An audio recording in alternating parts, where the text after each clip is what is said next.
And now, Chapter 10, the battle between the demigods and Vrtrasura.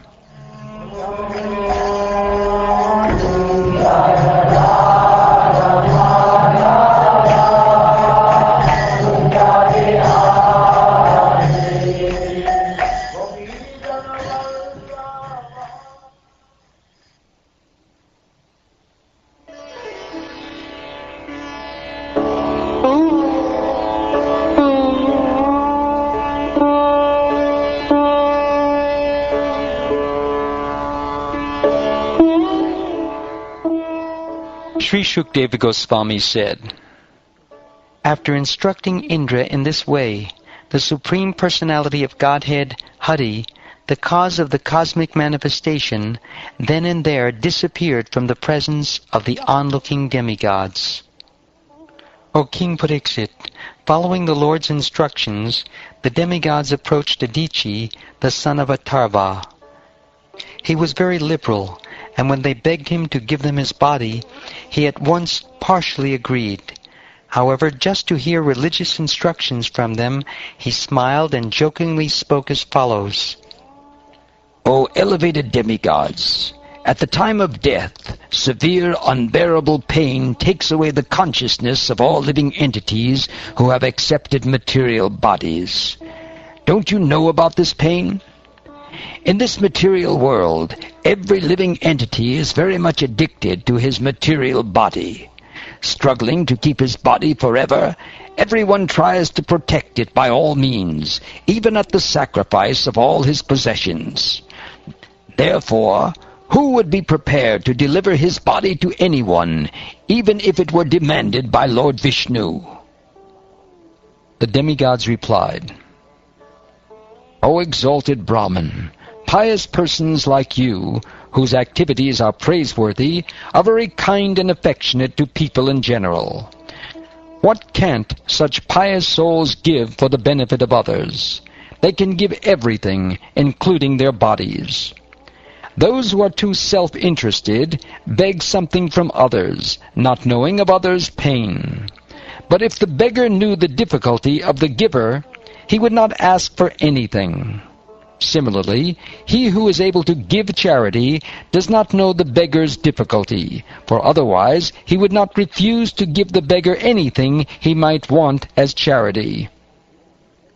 Just to hear from you about religious principles, I refuse to offer my body at your request. Now, although my body is extremely dear to me, I must give it up for your better purposes, since I know that it will lead me today or tomorrow.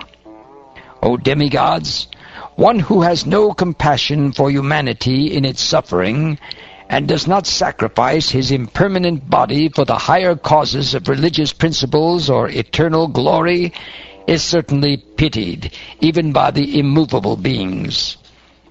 If one is unhappy to see the distress of other living beings, and happy to see their happiness, his religious principles are appreciated as imperishable by exalted persons who are considered pious and benevolent. This body, which is edible by jackals and dogs after death, does not actually do any good for me, the spirit soul. It is usable only for a short time and may perish at any moment. The body and its possessions, its riches and relatives, must all be engaged for the benefit of others, or else they will be sources of tribulation and misery.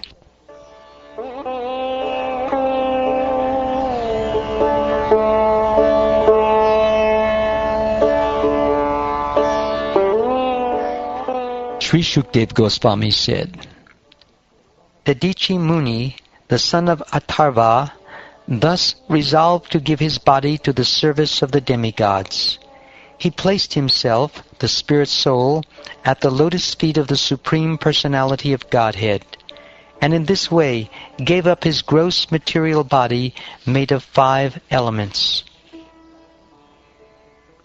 Dadichi Muni controlled his senses, life force, mind, and intelligence, and became absorbed in trance.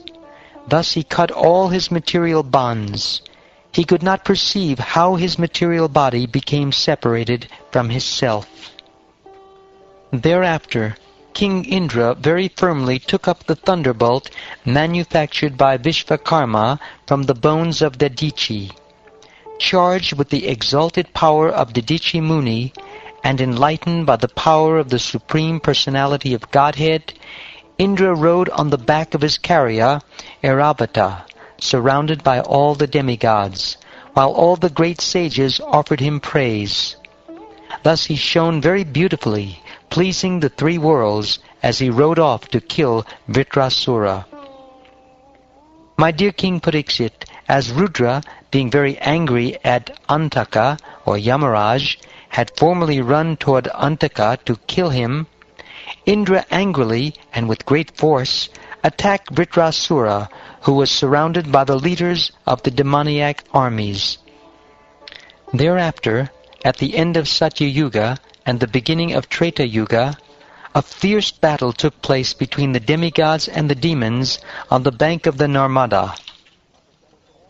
O King, when all the Asuras came onto the battlefield, headed by Vrtrasura, they saw King Indra carrying the thunderbolt and surrounded by the Rudras, Vasus, Adityas, Ashvini Kumaras, Pitas, Vanis, Maruts, Ribus, Sadyas, and Vishvadevas.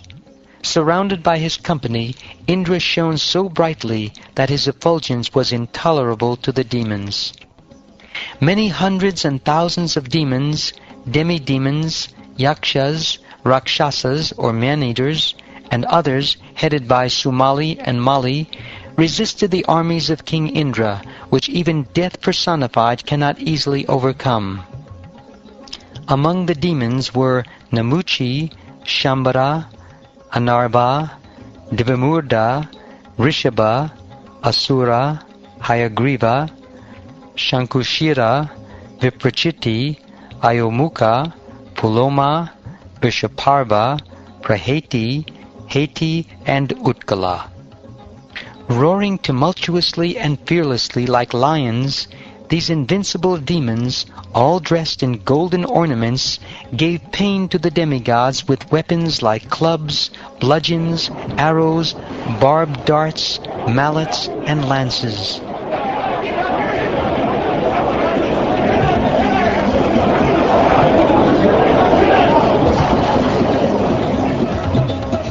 Armed with lances, tridents, axes, swords, and other weapons like shatagnis and bushundis, the demons attacked from different directions and scattered all the chiefs of the demigod armies.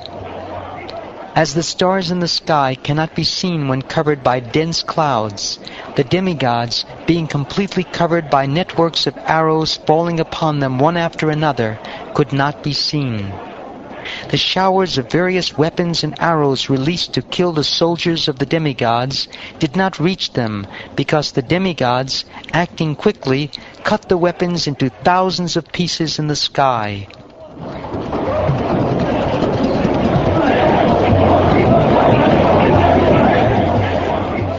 As their weapons and mantras decreased, the demons began showering mountain peaks, trees, and stones upon the demigod soldiers. But the demigods were so powerful and expert that they nullified all these weapons by breaking them to pieces in the sky as before.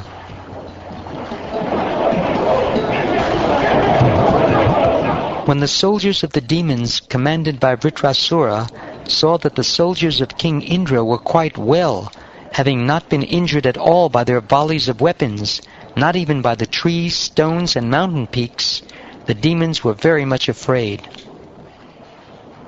When insignificant persons use rough words to cast false, angry accusations against saintly persons, their fruitless words do not disturb the great personalities. Similarly, all the efforts of the demons against the demigods, who were favorably situated under the protection of Krishna, were futile.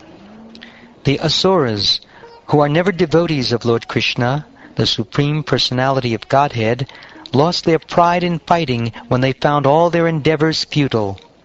Leaving aside their leader even in the very beginning of the fight, they decided to flee because all their prowess had been taken away by the enemy.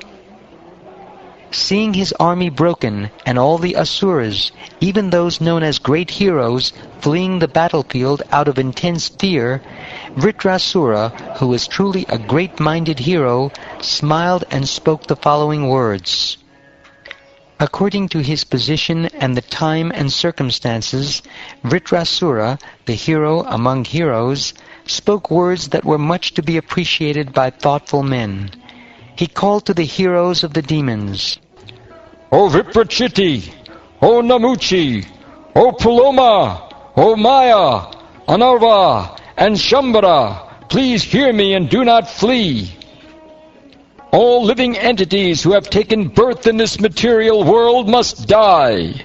Surely no one in this world has found any means to be saved from death. Even Providence has not provided a means to escape it.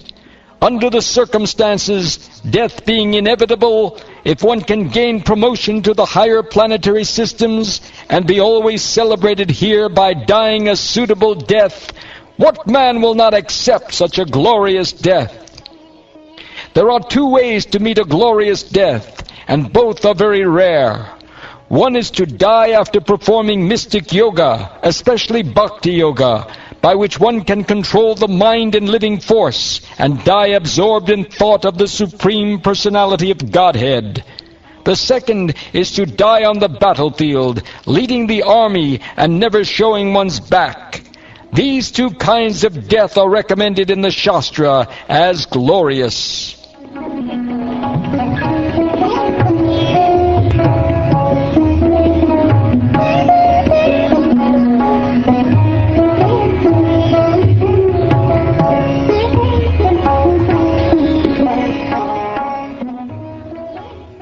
Thus ends the 10th chapter of the 6th canto of the Srimad Bhagavatam, entitled The Battle Between the Demigods and Vrtrasura.